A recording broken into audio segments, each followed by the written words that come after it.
that, Jimbo.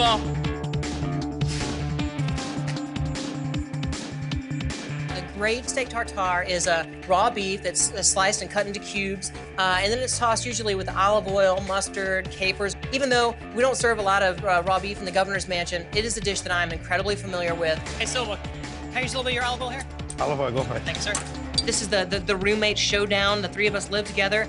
I know that they both can bring it, and so I just have to make sure that I execute my dish really well today. Nothing more painful than going home with a quickfire. This is the last place you want to be. I think every amazing tartare comes with some kind of crunch. So I'm going to use the purple beets and potatoes on the table and make chips. Don't get too close. That's enough. 15 minutes, guys. I want to do something special. So I grab beet and I grab the juicer to make a beet juice to add to the beef itself to create a brighter, redder color. 5 minutes. I am a guy from Alabama. I don't own a restaurant. I don't have any big contracts. You know, there are no commercials featuring me. I am probably the least known chef that is here. And for me, winning Top Chef, it would mean everything for me. I'm gonna fight incredibly hard all the way to the end to make sure that I'm not eliminated today. He's searing his meat. He's going to make it tataki style, so he's got something going on. Definitely tataki style. Oh, is tataki still tartare though? Tartare is raw. I don't know. The judges are going to have to tell us that one. I'm making a tartare tataki style. I'm searing it. I want to create a crust with the cast iron pan. But the beef is completely rare because I'm searing it for no more than 10 seconds on each side. 3 minutes, 3 minutes!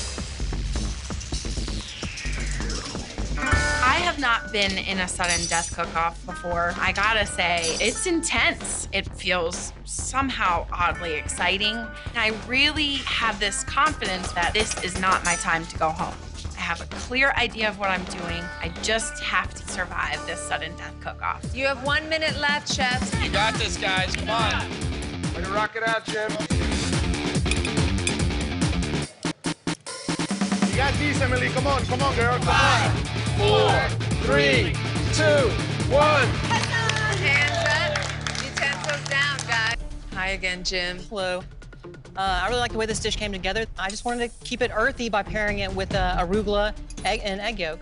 Was this totally what you wanted? Just 2 purees and a little crunch on top, or? Yes, to me, steak tartare shouldn't be big and heavy. It should be light and pleasant. That was light. Yeah, very light. What'd you put in the egg yolk?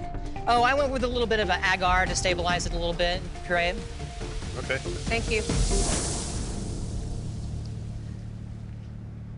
Hi, Silva. What did you make for us? All right, so I made a kind of like a tataki style tartare. I seared it really, really raw. On the bottom of it, I took the beets, I juiced it. So I did raw mushroom, raw Brussels sprouts, and I just mixed it with the beef. But the redness is coming from the beet juice itself. Would you know there was beet in that if he didn't tell you? No. Thank you. Thank you. I made beef tartare with a little bit of fish sauce and a little bit of rice wine vinegar. There's a little egg yolk in there as well. And then I did some potato and beet chips. Did you want your chips seasoned that forcefully? I think a good potato chip always leaves you going in for more, which is maybe why they're aggressively seasoned. Thank you. Thank you, guys. Thanks. In no way is this a dish that I should go home for.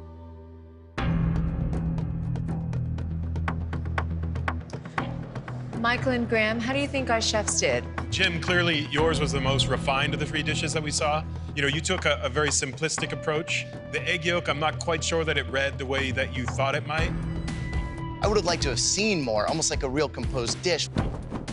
Silva, yours did something which, you know, rarely happens, which was kind of like give me a completely new take on something. But I would have loved to have seen a little more salt, a little more pop coming through with those flavors. Emily's dish was probably the most classic take on tartare. I thought your dish was kind of the opposite of Silva, where it was a little over-salted. Silva, Emily, and Jim, 2 chefs will remain in the competition, and 1 of you will go home.